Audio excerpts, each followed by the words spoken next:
खुशी से शुरुआत नहीं कर रहे हैं क्योंकि हमारे देश में 9 अगस्त को एक बहुत ही ट्रैजिक इंसिडेंट हुआ है जब एक डॉक्टर 31 साल की एक डॉक्टर के साथ रेप और मर्डर का हादसा हुआ है। और मैं खुद एक पेशे से डॉक्टर हूँ, मैं आज भी प्रैक्टिस करती हूँ।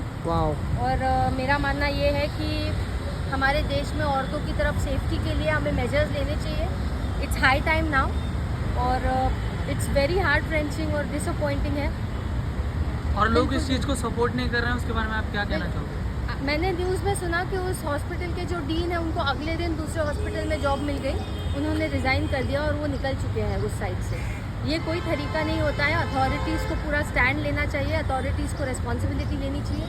मैं खुद एक गवर्नमेंट हॉस्पिटल में काम करती थी as a dentist, maxillofacial department में। मैं नाइट ड्यूटीज़ करती थी, मैं कोविड फ्रंटलाइन वर्क करती थी और मुझे खुद को भी सेफ्टी महसूस नहीं होती थी। तो it's not just about a doctor but all women in our nation, safety is a must. तो ज़्यादा खुशी के साथ हम आज का इंडिपेंडेंस डे शुरू नहीं कर रहे हैं और ना ही महसूस कर पा रहे हैं। और काफ़ी बड़े बड़े आर्टिस्ट लोग भी हैं जो इंस्टाग्राम पे वो हैशटैग ऐसा रन कर रहे हैं, मतलब उन लोग को सपोर्ट कर रहे हैं। Yes, we want justice, we want the rapist to be hanged to death. ऐसे इंसान को जीने का कोई हक नहीं है जो ऐसी दरिंदगी भरा काम करता है। ऐसे इंसान को जीने का हक नहीं है। अपना देश बाकी चीज़ों से तो आज़ाद हो गया, पर इन चीज़ों से पता नहीं कब आज़ाद होगा। ज़्यादातर औरतें, यस भाई, औरतों की तरफ ही सेफ्टी और सिक्योरिटी का इशू आ रहा है। तो जिस दिन औरतों को अपनी इंडिपेंडेंस मिलेगी, हम गर्व से कह पाएंगे कि हाँ, आज हमें इंडिपेंडेंस मिली है। हमारा देश इतना आगे बढ़ रहा है, मतलब बाकी चीज़ों में सबसे टॉप पे है और चीज़ों में भी टॉप पे जा रहा है। ये चीज़ें मतलब इंडिया को और नीचे लेवल पे मुझे लगता है लिटरेसी रेट बहुत कम है। यस, अगर एजुकेशन बढ़ जाए और लिटरेसी रेट बढ़ जाए हमारे देश में तो चीज़ें बहुत हद तक सुधरेंगी, एक बहुत बड़ा चेंज आएगा। तो and mostly it's the northern India जहाँ लिटरेसी रेट कम है, सदर्न इंडिया में लिटरेसी अच्छी खासी है। तो we really need to focus on education. ज़्यादा से ज़्यादा लोगों को एटलीस्ट बेसिक एजुकेशन देना ज़रूरी है। तो it is one of the major reasons. और ये 78 मतलब अपना देश हो गया है, आज़ाद हुए। 78 आप कैसे मना रहे हो मतलब उस चीज़ को, और क्या फीलिंग है आपकी? जैसे कि मैंने कहा, हर साल इंडिपेंडेंस काफ़ी अच्छे से महसूस होता है बट इस साल महसूस नहीं हो पा रहा है कि हम इंडिपेंडेंट हैं।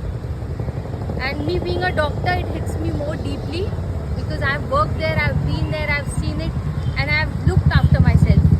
सो it just feels very sad. मैं एक्चुअली अपनी अपकमिंग मूवी के लिए बात करना चाहती थी बट मूड इतना ड्रॉप ऑफ हो चुका है, इतना हार्ट ब्रेंच हो चुका है, it's so saddening, it's so heavy inside that I don't feel like speaking about it. बहुत खुशी की बात है कि आपकी मूवी आ रही है। I hope super duper hit हो, आना। बिल्कुल बिल्कुल। अच्छा, आपकी एक्टिंग लोग पसंद करें। ऐसे तो लोग ट्रोल क्यों करते पता नहीं। जो जलते हैं वो ट्रोल करते हैं। ये जो जलते हैं वो ट्रोल करते हैं। ट्रोल भी वही होते हैं जिनका नाम होता है। देखिए, मुझे एकता मैम ने कहा था, एकता कपूर मैम ने, कि अगर तुमसे जलने वाले या तुम्हारे दुश्मन बनने वाले लोग ना हो तो समझो तुम प्रगति नहीं कर रहे हो। यस, तो ये बहुत बड़ी बात है और एक बहुत बड़ी शख्सियत से मिली है मुझे। तो मैं उनकी दी गई इस सीख को दिल से लगा के चलती हूँ।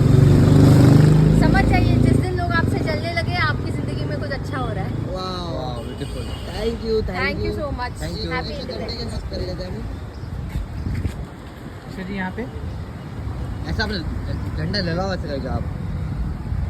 वाह, थैंक यू विवेका जी, अच्छा, भेज दूँ ना, ये कर। डन।